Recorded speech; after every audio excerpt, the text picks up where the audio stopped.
When issuing a high-yield bond, getting the covenants right matters. In this video, I will discuss one of the most important covenants, the debt covenant.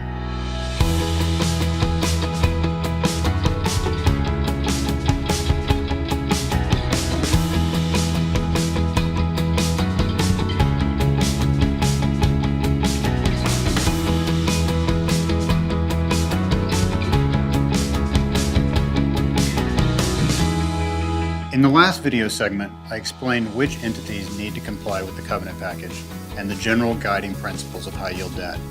The info bar contains the link to that video if you missed the last one. The debt covenant has two key purposes. First, it limits the amount of additional debt that may be incurred by the credit group, unless cash flow is sufficient to service all debt. And second, it controls structural subordination by specifying where additional debt can be incurred within the corporate structure. The debt covenant generally prohibits the incurrence of new debt unless a certain ratio test is satisfied.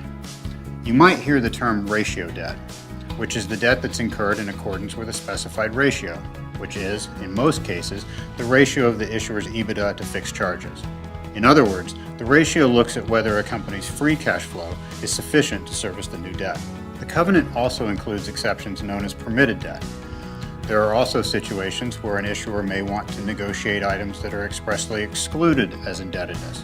This might include industry-specific or unique operating requirements for specific businesses to ensure that the issuer's existing business can continue to operate even if the incurrence of ratio debt is not available. Companies should also consider the concept of priority debt, which allows debt to be incurred on a secured basis at the subsidiary operating level up to typically a set percentage of total assets. This feature is increasingly common for Asia-based issuers and is very helpful for companies borrowing onshore with domestic banks. This enables you to be able to provide the collateral to the bank as required. So what constitutes debt in the high-yield world? Indebtedness in a high-yield indenture is defined very broadly and includes guarantees, letters of credit, capital lease obligations, hedging obligations, disqualified stock of the issuer, any preferred stock of restricted subsidiaries, and the deferred purchase price for any assets that remain unpaid for a specified period of time. You get the idea. Indebtedness is a very broad term. Typically, issuers are not eligible to incur ratio debt when the bonds are issued, and therefore must initially depend upon the permitted debt exceptions to incur additional indebtedness. When issuing a high-yield bond, it is important to spend time with the company to ensure that the management team knows how to calculate the ratio test, and also that the projected cash flows of the company and related debt ratios have been modeled with the arrangers. For more information on how this works, please download our high-yield guide for some useful examples. So to summarize, the debt covenant has two primary purposes. One, it limits the amount of additional debt that may be incurred by the credit group unless cash flow is sufficient to service all debt.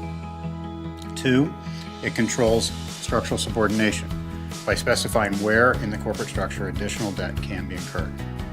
However, there are ways to incur additional debt, and companies do have flexibility, for example, if an issuer can meet a ratio test or if it wants to incur agreed permitted debt.